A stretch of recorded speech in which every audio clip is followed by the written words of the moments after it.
Students, हम बात करेंगे reaction of third period elements with water. हम वाटर के साथ रिएक्शन देखेंगे, अगर थर्ड पीरियड एलिमेंट्स एक एक करके इनका रिएक्शन क्या होगा वाटर के साथ। ठीक है, तो यहाँ पर हम ले आते हैं थर्ड पीरियड के एलिमेंट्स। ये हमारे पास थर्ड पीरियड के एलिमेंट्स आ गए। ठीक है, अब क्या करेंगे, एक एक करके इन सब का रिएक्शन देखेंगे, किसके साथ, वाटर के साथ। तो यहाँ पे हम सबसे पहले क्या करते हैं कि सोडियम का रिएक्शन देख लेते हैं। ठीक है, यहाँ से हम सोडियम को कॉपी कर लेते हैं। ठीक है, ये हमने सोडियम को कॉपी किया और अब हम क्या करेंगे, वाटर के साथ इसका रिएक्शन देखेंगे। अच्छा, सोडियम एक अल्कली मेटल है और अल्कली मेटल सारी की सारी अगर हम रिएक्शन देखें इनका वाटर के साथ तो बहुत ज्यादा रिएक्टिव होती हैं टूवर्ड्स वाटर। ठीक है, अल्कली मेटल्स, और सोडियम हमारे पास अल्कली मेटल है, तो सोडियम के साथ ये फौरन से रिएक्शन शो करेंगे और क्या होगा कि हमारे पास बनेगा सोडियम हाइड्रोक्साइड। ठीक है, बहुत विगोरस रिएक्शन होगा। ठीक है, सोडियम हाइड्रोक्साइड बनेगा।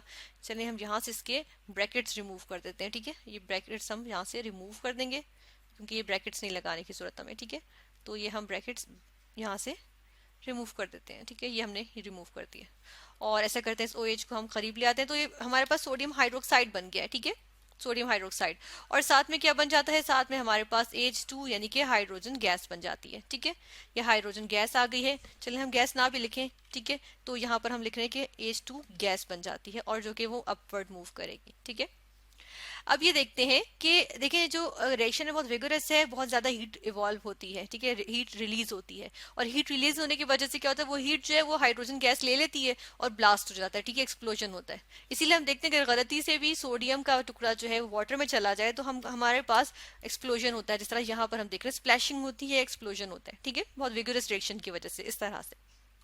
ठीक है ना, देन हम यहाँ पर देख लेते हैं मैग्नीशियम का रिएक्शन। अच्छा, मैग्नीशियम हम देखते हैं कि वाटर की तरफ जो इनकी टेंडेंसी है रिएक्ट करने की, अगर मैग्नीशियम तक जाएं तो मैग्नीशियम इतने आराम से अगर हम वाटर के साथ इसका रिएक्शन कराते हैं तो ये कोल्ड स्टेट में कर तो लेगा रिएक्शन। ठीक है, हम यहाँ पर देखते हैं कोल्ड स्टेट में होगा, लेकिन इतना विगरस नहीं होगा जितना विगरस किस केस में था, सोडियम के केस में।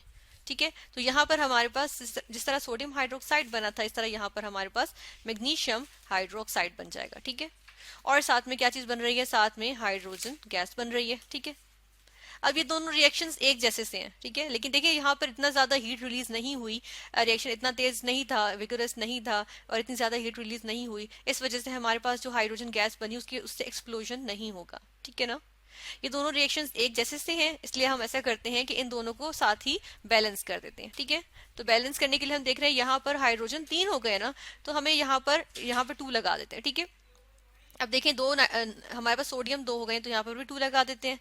लेकिन फिर हम देख रहे हैं कि हमारे पास यहाँ पर क्या है, यहाँ पर H जो 4 है लेकिन ऑक्सीजन भी 2 है, तो यहाँ पर अगर 2 लगा दें तो ये बैलेंस्ड है।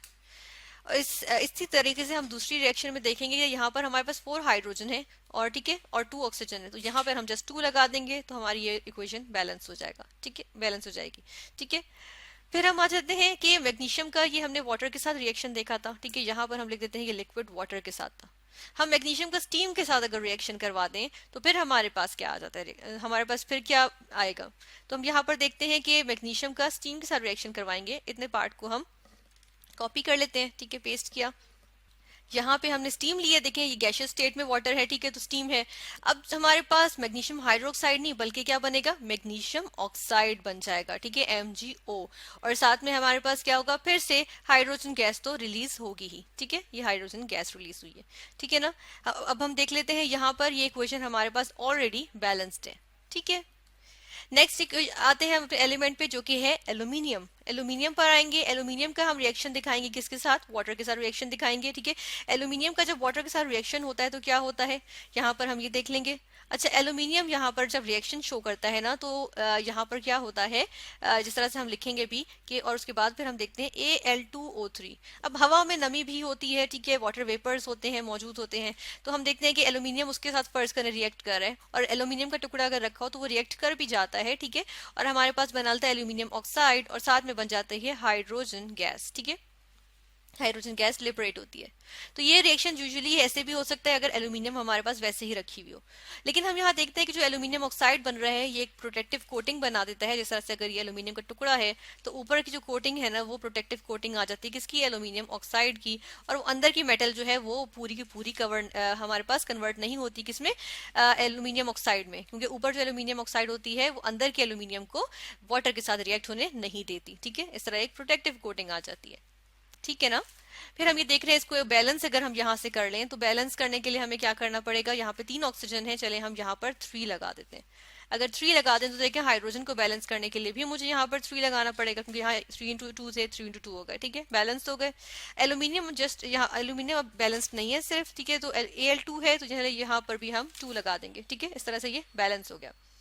तो हम देखते हैं कि हमने अभी सोडियम, मैग्नीशियम और एल्यूमिनियम के वाटर के साथ रिएक्शंस देखे हैं। Silicon, phosphorus, sulphur, chlorine, argon, इनमें से कौन से एलिमेंट्स हैं जो कि रिएक्शन शो करते हैं, कौन से एलिमेंट्स हैं जो कि शो नहीं करते रिएक्शंस, हम ये देखेंगे। यहाँ पर हम देख लें कि इसमें से अगर हम फास्फोरस की बात करें तो वो रिएक्शन वाटर के साथ शो नहीं करता, इवन सल्फर भी नहीं करता और आर्गॉन भी नहीं करता। ठीक है, तो इसलिए क्योंकि देखिए फास्फोरस और सल्फर वाटर की तरफ इनर्ट हैं, इनके साथ चाहे स्टीम हो चाहे कोल्ड वाटर हो इनके साथ रिएक्शन शो नहीं करते। ठीक है, लेकिन आर्गॉन ये है कि आर्गॉन हमें पता है कि ये इनर्ट गैस है या नोबल गैस है, तो ये तो ना इलेक्ट्रॉन लेना चाहती है ना इलेक्ट्रॉन देना चाहती है, ना ये किसी के साथ शेयर करना चाहती है, तो ये वाटर के साथ डेफिनेटली रिएक्शन शो नहीं करेगी। तो हम देखते हैं कि यहाँ पर ये 3 एलिमेंट्स हैं पीरियोडिक टेबल में से पीरियड नंबर 3 के, जिनमें हम देखते हैं कि ये वाटर के साथ रिएक्शन नहीं शो करेंगे। सिलिकॉन और क्लोरीन शो करते हैं, लेकिन इनके रिएक्शंस हम नेक्स्ट लेक्चर में देखेंगे। ठीक है, तो हमने आज क्या स्टडी किया है, हमने reaction of third period elements with water study किया।